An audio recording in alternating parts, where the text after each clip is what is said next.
इस 5 दिवस की संविधान सद्भावना यात्रा के अंतिम पड़ाव पर मंच पर विराजमान हम सबके आदर्श पूर्व विधायक, पूर्व मंत्री एवं पूर्व नेता प्रतिपक्ष राजस्थान सरकार आदरणीय हेमाराम जी, जो हमेशा सबको साथ में लेकर चलते हैं और शिक्षा के क्षेत्र में जो इन्होंने एक अद्भुत शुरुआत की। बाड़मेर मुख्यालय पर 36 कौम के लोगों के लिए पढ़ने की कंपटीशन की तैयारी करने वाले बच्चों के लिए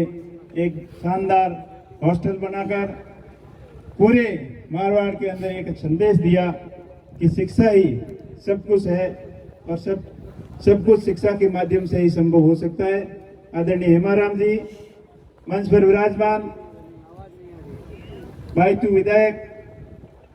पूर्व मंत्री एवं मध्य प्रदेश एआईसीसी के प्रभारी आदरणीय हरीश चौधरी जी, चौटन के पूर्व विधायक पद्माराम जी, पूर्व जिला अध्यक्ष गफूर साहब,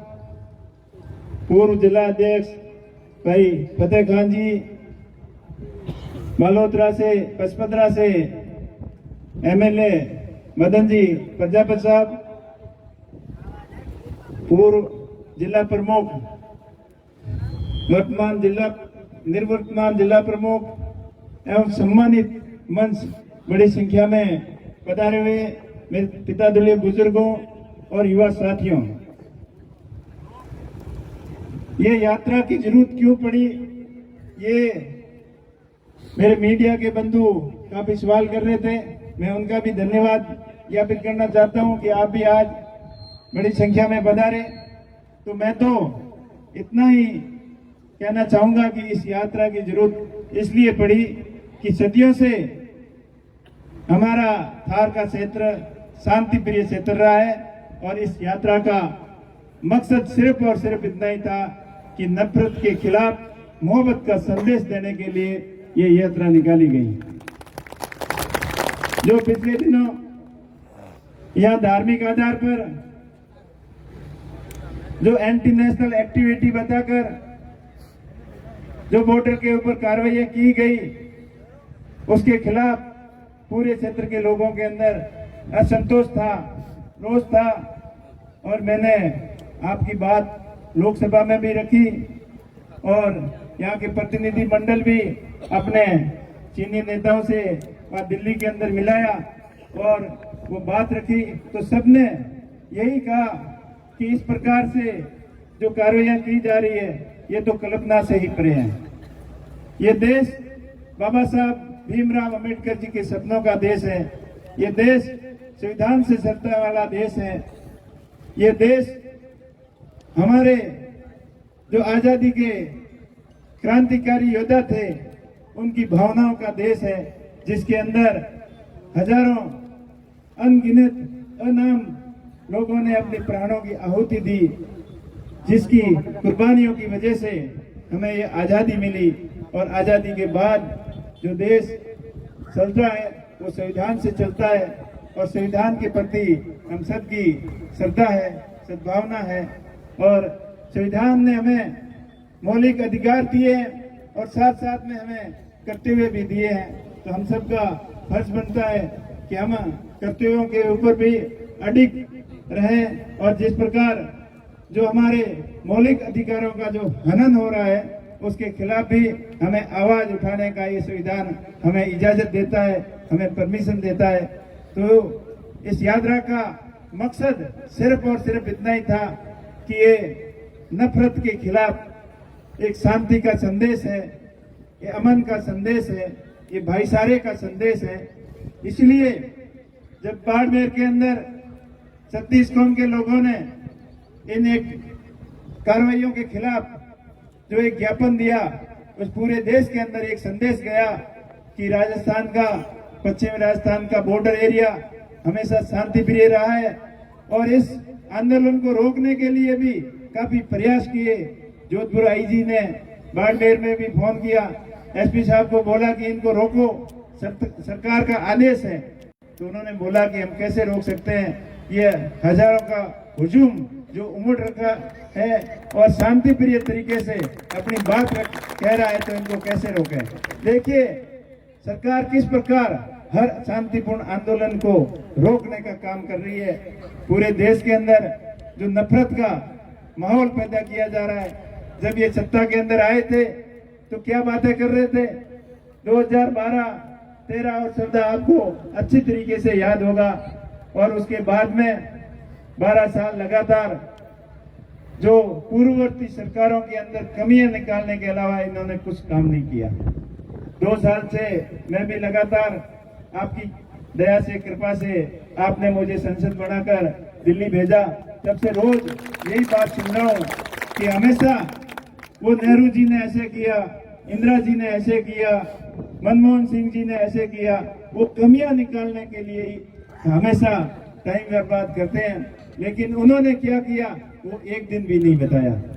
तो ये सरकार जो धर्म और संप्रदाय के नाम पर देश को गुमराह कर रही है, उससे आज देश का युवा जाग चुका है। आपने देखा होगा दिल्ली के जंतर मंतर पर जो नई जनरेशन के युवाओं ने आंदोलन किया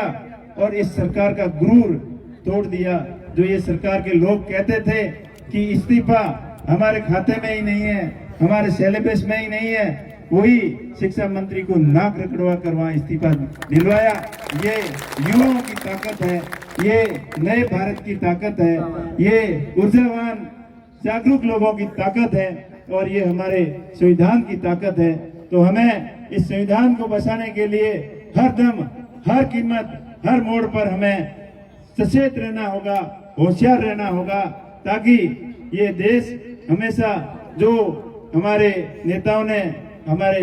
जो गांधी जी ने जो सपने देखे थे, जो नेहरू जी ने सपने देखे थे, उनके सपनों को साकार किस प्रकार किया जाए और बाबा साहब के सपनों को कैसे साकार किया जाए, उसके लिए हमें सजग रहने की जरूरत है, होशियार रहने की जरूरत है। और आने वाला समय हम सब के लिए अच्छा कैसे हो, उसके लिए हमें और अधिक जागरूक होना पड़ेगा। आज जो दिल्ली के अंदर छात्रों के ऊपर डंडे बरसाए गए, कील वाली लाठियां बरसाई गई, आंसू गैस के गोले छोड़े गए और पैलेट गन से गोलियां चलाई गई, उनका जवाब विपक्ष मांग रहा है और वो संविधान के तहत मांग रहा है। संविधान के अंदर साफ साफ लिखा है कि अगर विपक्ष कोई किसी भी मुद्दे के ऊपर स्पष्टीकरण सरकार से मांगे तो सरकार के मंत्री को तुरंत स्पष्टीकरण देना चाहिए। लेकिन संसद का ये मानसून सत्र हंगामेदार रहा और सरकार अपनी हठ धर्मिता पर अड़ी रही और जो गृह मंत्री अमित शाह एक दिन भी सदन के अंदर नहीं आए और लास्ट में आकर और सदन समापन करके चले गए। तो ये सरकार डरी हुई है, अपनी जिम्मेदारियों से भाग रही है, क्योंकि देश का युवा जाग चुका है। आज जो भी अर्थशास्त्री हो, चाहे बिजनेसमैन हो, चाहे अच्छा एनालिसिस पत्रकार हो, हर युवा, हर वर्ग के जागरूक लोगों के मन में यही भाव है कि देश इस नफरत से नहीं चलेगा और देश चलेगा तो अच्छी शिक्षा से, अच्छे रोजगार से।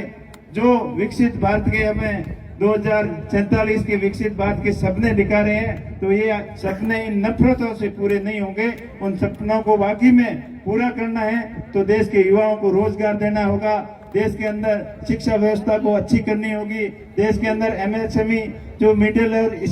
स्मॉल स्केल इंडस्ट्रीज है उनको मजबूत करना होगा, ना कि 2-4 इंडस्ट्रीज के भरोसे बड़े उद्योगपतियों को पूरा देश उन उद्योगपतियों को हाथों को देने से देश विकसित नहीं होगा। तो ये देश के तमाम युवा लोग, तमाम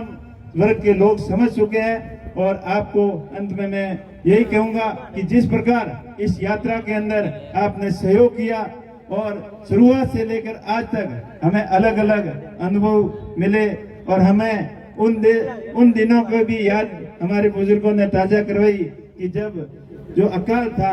जहाँ कहने पर पसियो सहियो काल बढ़ियो जब अब दिन की काटिया, तो उन दिनों की भी लोगों ने याद दिलाई। हमने तुम्बों की रोटी खा के भी वो दिन गुजारे थे